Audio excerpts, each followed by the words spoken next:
जय माता दी। श्री शिवाय नमस्तुभ्यम। आज हम नवरात्रि के त्यौहार के बारे में जानेंगे। ये चैत्र शुक्ल की प्रतिपदा से लेकर रामनवमी तक मनाया जाता है। इन दिनों भगवती दुर्गा पूजा तथा कन्या पूजन का विधान है।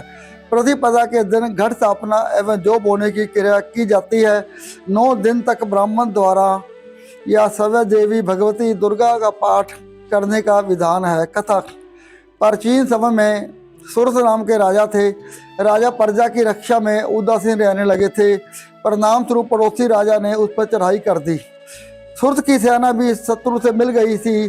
परिणाम स्वरूप राजा सुरथ की हार हुई और वह जान बचाकर जंगल की तरफ भाग गया। उसी वन में समाधि नामक एक वणिक अपनी स्त्री एवं संतान के दुर्व्यवहार के कारण निवास करता था। उसी वन में वणिक समाधि और राजा सुरथ की भेंट हुई। दोनों में परस्पर परिचय हुआ। वह दोनों घूमते हुए महर्षि मेघा के आश्रम में पहुंचे।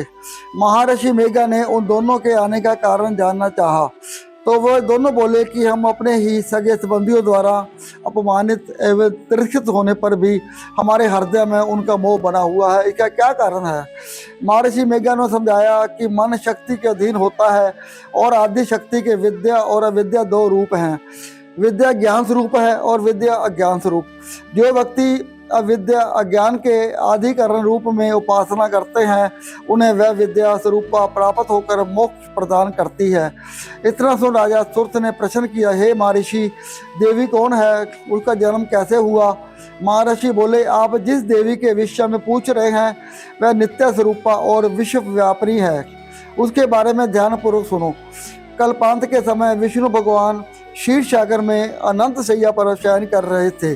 तब उनके दोनों कानों से मधु और कैटक नाम 2 दैत्य उत्पन्न हुए। वह दोनों विष्णु की नाभि कमल से उत्पन्न ब्रह्मा जी को मारने दौड़े। ब्रह्मा जी ने उन दोनों राक्षसों को देखकर विष्णु जी की शरण में जाने की सोची, परंतु विष्णु भगवान उस समय सो रहे थे। तब उन्होंने विष्णु भगवान को जगाने हेतु उनके नयनों में निवास करने वाली योग निद्रा की स्तुति की। परिणाम स्वरूप तमोगुण अधिष्ठात्री देवी विष्णु भगवान के नेत्र, नासिका, मुख तथा हृदय से निकलकर ब्रह्मा के सामने उपस्थित हो गई। योग निद्रा के निकलते ही विष्णु भगवान उठकर बैठ गए। भगवान विष्णु और उन राक्षसों में 5000 वर्षों तक युद्ध चलता रहा। अंत में मधु और कैटप दोनों राक्षस मारे गए। ऋषि बोले, अब ब्रह्मा जी की स्तुति से उत्पन्न महामाया देवी की वीरता तथा प्रभाव का वर्णन करता हूँ, उसे ध्यानपूर्वक सुनो। एक समय देवताओं के स्वामी इंद्र तथा दैत्यों के स्वामी महिषासुर में सैकड़ों वर्षों तक घनघोर संग्राम हुआ। युद्ध में देवराज इंद्र की पराजय हुई और महिषासुर इंद्रलोक का स्वामी बन बैठा।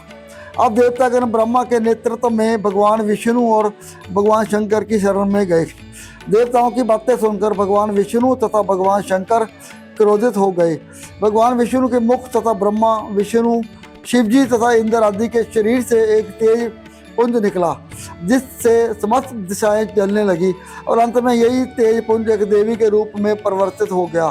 देवी ने सभी देवताओं से अयुद्ध एवं शक्ति प्राप्त करके उच्च स्वर में अट्टहास किया, जिससे 3 लोक में हलचल मच गई।